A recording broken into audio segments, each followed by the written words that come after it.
I'm going to try and get through this without getting too emotional. But I have decided, after 20 years of doing the breakfast show on the Edge, to leave. And this may be a surprise for some others, but for me and for you guys and the management here, it's been ongoing conversations that I've been having for the last couple of years.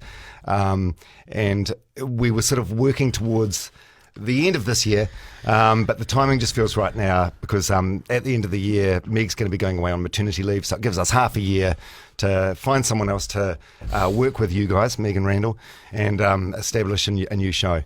Yeah, it's a funny thing. I always thought I'd know when the right time to leave is, but you know, 'cause I saw this with JJ. She was on the show for many years, and she got to the point she was over it. She'd had enough. But I've never reached that point. I love the station and the people that work here so much. So I've just realised it's one of those things. It's like a breakup, you know, and you just have to do it. But one thing that I always hoped I'd get to do is leave the station in a better position than when you found it. And I started working at the Edge in 2001. We were a fledgling station based in Hamilton. We had about 300,000 listeners, and we were like the upstart station. And a couple of weeks ago, the radio ratings came out, and we've now got 631,000 listeners. So I'm at peace with how I'm leaving, but it doesn't make it any easier to say goodbye. So I suppose there'll be a lot of people wondering, like, what's next? Well, Meg and Randall are going to continue on the Dom, Meg and Randall show, and you'll find someone else to work with. I've been doing morning radio now for 31 years on 2 different stations, wow. The Edge, and before that a station in Palmerston North.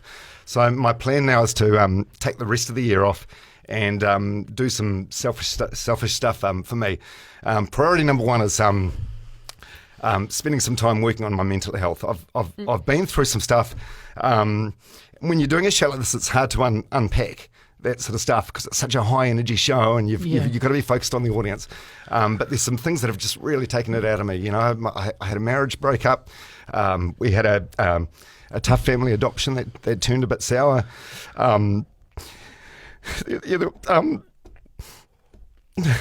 Lots of rounds of IVF, and I don't think I've dealt with that stuff properly, and you know, I need to do that. But as well as that, there's other stuff. There's like some fitness goals that I really want to achieve while I'm still young enough to be able to do that, and I really want to crack some ultra marathons and bits and pieces. And then there's just other things that I've been fantasizing about every time we have a break, like doing some writing and staying up later than 9 p.m. and maybe going out for a dinner on a Tuesday night at later than 6 p.m. and having some friends.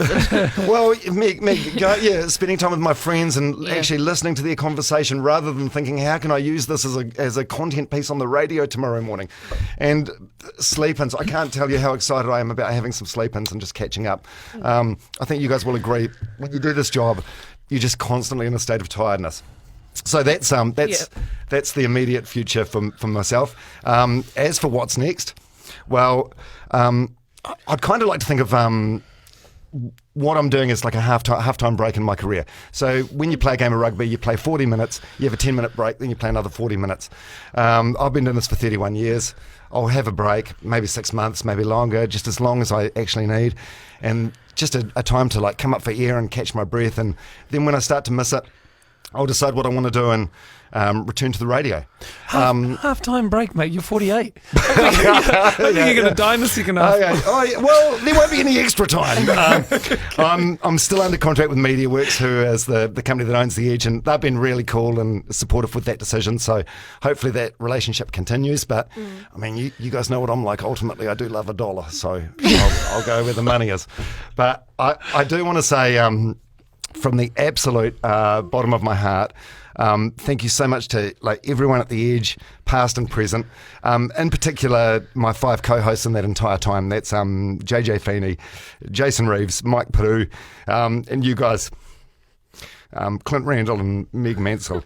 It's amazing. 20 years and a total of only 5 different co-hosts. It's incredible. But the greatest thanks of all needs to go to the Edge listeners. Whether you've been along for the ride for 20 years or just the last couple of months, thank you so much for tolerating me.